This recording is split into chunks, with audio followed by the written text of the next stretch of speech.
Welcome to my channel. I was going through some old slides and I found these pictures and I remembered I worked on a project for Frank's Hot Sauce in New Iberia, Louisiana back in December 1978.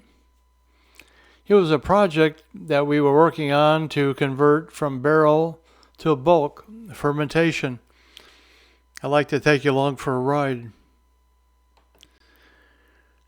This is what the plant looked like, although it was more of a storage warehouse where they allowed the aging of the drums of mash. 301 West St. Peter Street it was. In front, obviously, you could see the Durkee food sign. In back, there were some seeds that were out for drying. Now, the back of the plant doesn't look like much in this picture, just looks like an old plant, which it was. But being from northern Ohio and flying down to southern Louisiana in December was kind of a treat. After all, in Ohio, northern Ohio that is, December is gray and cold. But down here in Louisiana, blue skies and sunny, almost if it was a summer's day to me. While I was outside, I thought I'd take a shot one way down the street, the other way down the street, and then a third shot. The office shows 3 people. To the right was my boss. Center was the plant manager and a gal named Eula. I often laughed that I thought that Eula owned New Iberia. She seemed to know everyone, and everyone seemed to know her. Here's another great shot of Eula. I do believe this was an assistant plant manager. I'm not completely sure, but if those of you who are watching my video from New Iberia, Louisiana, if you know this gal, please comment.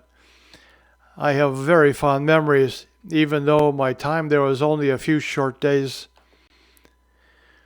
Took a shot of some the cayenne peppers that we were using for mash.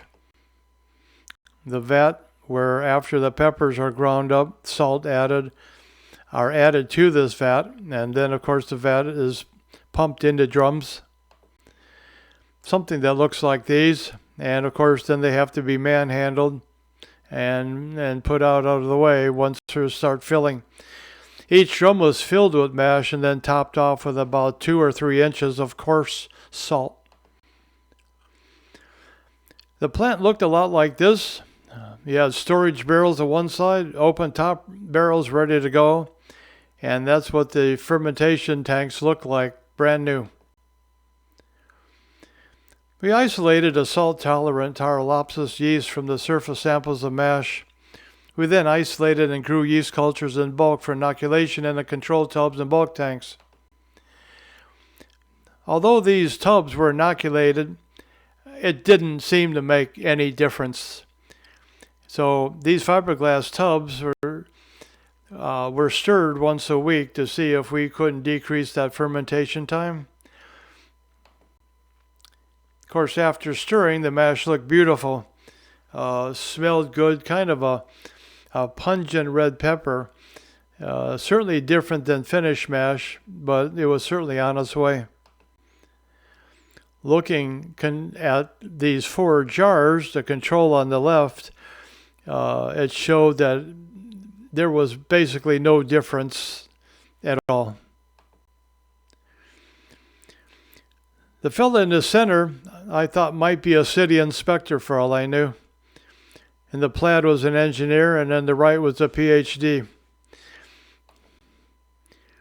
The tanks were nicely installed on new concrete pads with a circulation pump.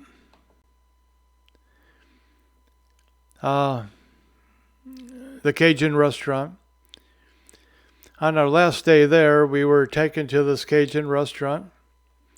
I remember sitting in the sun on a picnic table out back, a pile of crawfish, ice cold beer. And to this day, to this very day, I have a warm spot in my heart for the Cajun culture. The parent company was sold in the late 80s. I hope you enjoyed traveling back in time to New Iberia, Louisiana, and witnessing an early stage project to go from drum to bulk fermentation of cayenne peppers in New Iberia, Louisiana.